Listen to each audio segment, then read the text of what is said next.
The investigators widening their search for Nancy Guthrie. The Pima County Sheriff's Department is now asking neighbors to turn over any surveillance video they may have from January 1st to February 2nd. A whole month of data.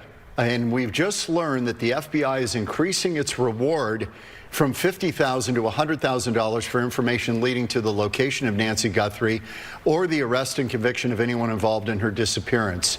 The FBI providing new information after forensic analysis looked at the doorbell camera footage, and they now say the suspect is a male about 5'9" to 5'10". They've narrowed that down. They say he has an average build and was wearing a black 25-liter Ozark Trail Hiker backpack. Meantime, new surveillance video out of Tucson could be a major development in the search for Nancy Guthrie. It shows a man with a backpack that's similar to the one the person was wearing in that video from outside of Nancy's home. According to TMZ, the video was recorded just miles from Nancy's home around the time she disappeared. And now Fox News Digital is reporting the FBI and Sheriff's Office want to speak with whomever is in this video we're talking about. Fox 10's Anita Roman spoke with TMZ about that. Hey everyone, TMZ's Ransom is joining us, breaking down a little bit of information about this new video, a new note. Thanks so much for joining us, Ransom. What is the very latest then about, let's start with the note, the letter. Right, so TMZ, we've been receiving notes all week. Obviously, we got that first initial alleged ransom note that has been, big eyes have been on that in terms of the last few days. But we got a second note yesterday from somebody claiming that they know the identity of the person that has kidnapped Nancy Guthrie. They asked for money. They asked for a full Bitcoin, which is around $65,000, to be sent to the address, and then they will reveal the identity of this person.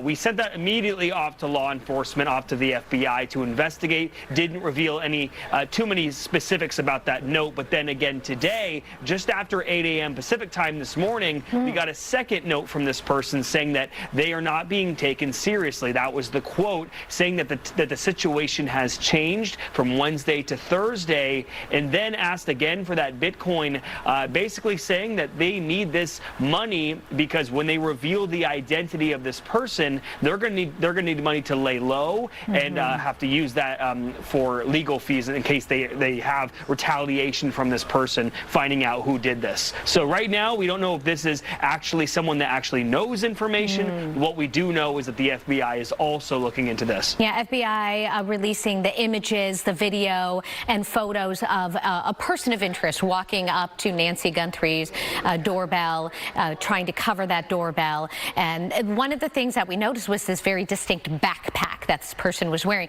Right. Now there are more photos that you guys have of a person with what could be similar backpack, and we're kind of tracking this timeline, and this person was spotted with this backpack about 19 minutes prior to the kidnapping. Right, there is a new video that the FBI is looking at. This is a video from somewhere 5 miles away from Nancy's home in Tucson. And this person approaches a gate, a locked gate, tries to enter the gate, but is unsuccessful. But the FBI is looking at this because the head is blurred in the video. It's on TMZ.com. But the backpack this person is wearing, you see the same reflectors on the straps from that first initial video that FBI Director Kash Patel had put on social media. They are looking at all aspects here. They're specifically looking at 3 items from that first initial video at Nancy's home. They're looking at the gloves, the backpack, and the gun holster that is attached to the person. And they were able to actually track down exactly what backpack this person was wearing. It was a Walmart Ozark backpack. So they're continuing to go down these leads and these paths. And as well, there's a black glove on the side of the road that they have taken and sent in for DNA testing. Yeah, it's so interesting because that's, again, something people were talking about. You know, when we have these cases, even if the face is covered up and someone is wearing a disguise, oftentimes you'll recognize things like the backpack or the jacket or their stature. And that definitely is helping the FBI, or seems to be helping the FBI, including these letters you guys are receiving, in potentially finding a suspect. Right. I mean, they can go down several paths just with items. We know the FBI was reaching out to merchants, brands, different areas to find out maybe more information on how those items were acquired. I mean, just the year of an item, if the gun holster, for example, if it was made in the last year, if it was made recently, they can very well track that down locally even, especially with something like a firearm being Tucson in the area. And we do know that they believe that this person is Tucson based as of the last report. So again, we just really hope for a resolution here that's positive. We really hope to see Nancy Guthrie come back, and it's positive too. Savannah is holding on to hope, saying that she believes that she is alive. Hey, Ransom, thanks so much. Really appreciate it. We'll talk soon. Thank you so much. Talk to you soon. Bye. All right, make sure to scan the QR code there on your screen for the very latest developments in the disappearance of Nancy Guthrie. We'll be sure to bring you updates on air and online. And again, we've also put a link to submit tips to the Sheriff's Department as well.